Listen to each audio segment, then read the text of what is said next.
जब हम गेहूं का एक दाना बोते हैं तो कुछ समय बाद वो हमें हजार दानों के रूप में मिलता है। उसी तरह हमारे अच्छे कर्मों का फल हमें ईश्वर हजार गुना देता है।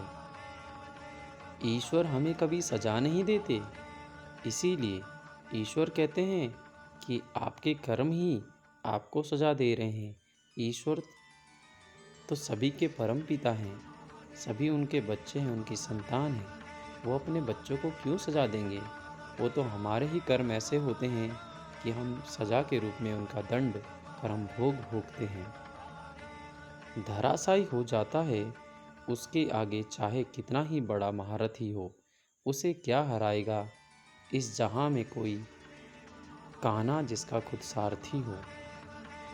भगवान ने हमें दो हाथ सिर्फ प्रार्थना के लिए नहीं दिए, बल्कि प्रयत्न, मेहनत, कर्म करने के लिए भी दिए हैं। सिर्फ हाथों को जोड़े रखने से कुछ नहीं होता, हमें उनका उपयोग करके प्रयास करने चाहिए, मेहनत करनी चाहिए।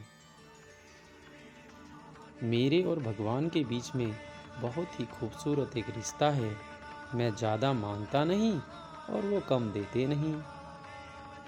मंजिलें मुझे छोड़ गई, रास्ते ने पाल दिया। जा जिंदगी तेरी ज़रूरत नहीं मुझे, क्योंकि ठाकुर ने मुझे संभाल लिया। जो मनुष्य जीवन में सत्य के मार्ग पर चलता है, उसका सफ़र ईश्वर के पास आकर ही समाप्त होता है। वो तैराक भी डूब जाते हैं जिनको खुद पर गुमान होता है, और वो गंवार भी डूबते डूबते पार हो जाते हैं जिन पर शिव मेहरबान होते हैं। ए जन्नत अपनी औकात में रहना, हम तेरी जन्नत के मोहताज नहीं। हम गुरु भोलेनाथ के चरणों के वासी हैं, वहाँ तेरी भी कोई औकात नहीं। जिसका मन सच्चा और कर्म अच्छा है, वही भगवान का सच्चा भक्त है, और ऐसे लोगों पर ईश्वर की कृपा हमेशा बनी रहती है। कर्म का अधिकार मनुष्य के पास है, लेकिन फल ईश्वर के हाथ में है। इसीलिए कर्म को सच्चे मन से करना चाहिए, क्योंकि मनुष्य के जीवन में उसके कर्मों का फल ही तो घटित होता है। ईश्वर चित्र में नहीं, चरित्र में बसता है। अपनी आत्मा को मंदिर बनाओ, मंदिर में ईश्वर को मत खोजो। दिखावे की इस दुनिया से थोड़ा दूर रहता हूँ मैं, इसीलिए शिव भक्ति में ही चूर चूर रहता हूँ मैं। श्रद्धा का मतलब है आत्मविश्वास, और आत्मविश्वास का मतलब है ईश्वर में विश्वास। विश्वास करो, विश्वास करो, मैंने तुम्हारे लिए वही विधान किया जो तुम्हारे लिए उचित था। मैंने आज तक जो कुछ किया तुम्हारे मंगल के लिए ही किया। कृष्णा कहते हैं ये, जो कुछ है तेरे दिल में सब उसको खबर है। बंदे तेरे हर हाल पर शिव की नज़र है। यदि आप यह मानते हैं कि आपके अंदर ईश्वर का अंश है, तो आप किसी भी असंभव कार्य को कर सकते हैं, और आप कभी किसी का बुरा नहीं करोगे, क्योंकि आप जानते हैं कि मेरे अंदर ईश्वर है, और ईश्वर कभी भी कोई गलत कार्य नहीं करते हैं। ईश्वर तो हमेशा दूसरों का भला और परोपकार करते हैं।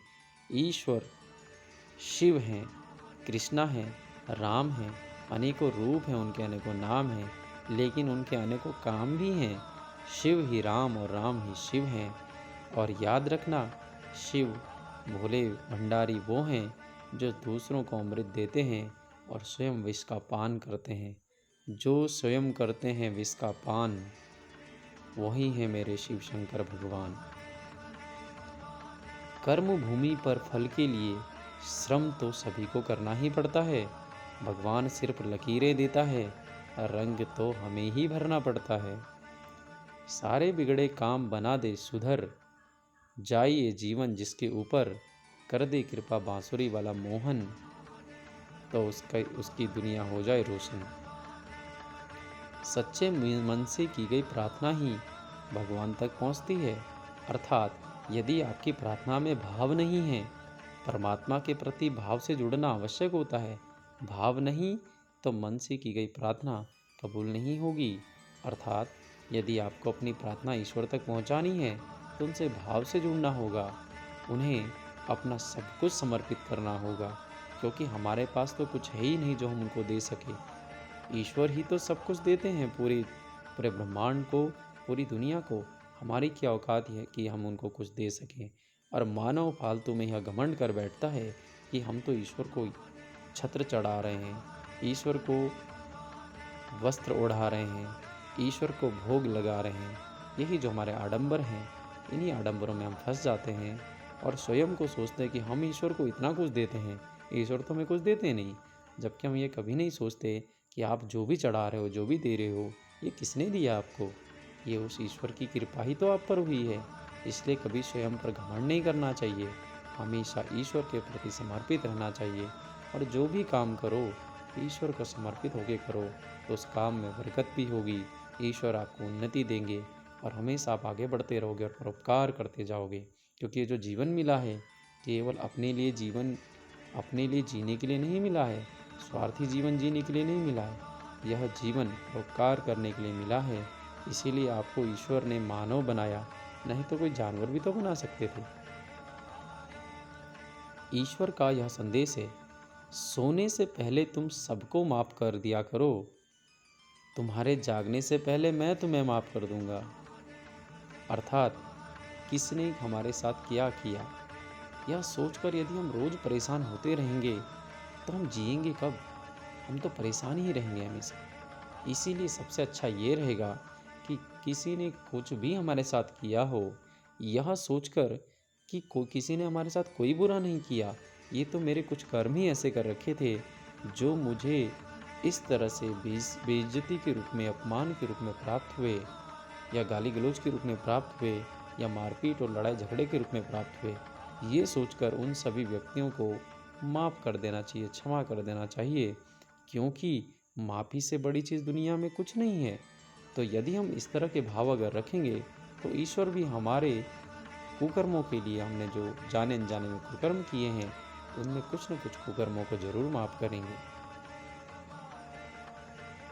मुझे नहीं पता मेरी लाइफ की स्टोरी क्या होगी, लेकिन उसमें ये कभी नहीं लिखा होगा कि मैंने हार मान ली, क्योंकि हार तो मेरी डिक्शनरी में है ही नहीं। मैं तो हमेशा जीत के लिए ही कार्य करता हूँ और सोचता हूँ, और केवल अपनी जीत नहीं, मैं चाहता हूँ ईश्वर का जो सच्चा भक्त होगा वो हमेशा यह चाहेगा कि केवल मैं ही ना जीतूँ, बल्कि जो धर्म पर चलते हैं, न्याय पर चलते हैं, सत्य पर चलते हैं, ईश्वर के प्रति समर्पित है, उन सभी ईश्वर की सच्ची संतानों की जीत हो, तो ही मेरी जीत हो पाएगी। अर्थात अगर मैं अकेले ही जीत गया और अकेले ही आगे बढ़ गया और बाकी दुनिया पीछे रह गई, तो उस जीत का जश्न मनाने के लिए मेरे साथ कौन होगा?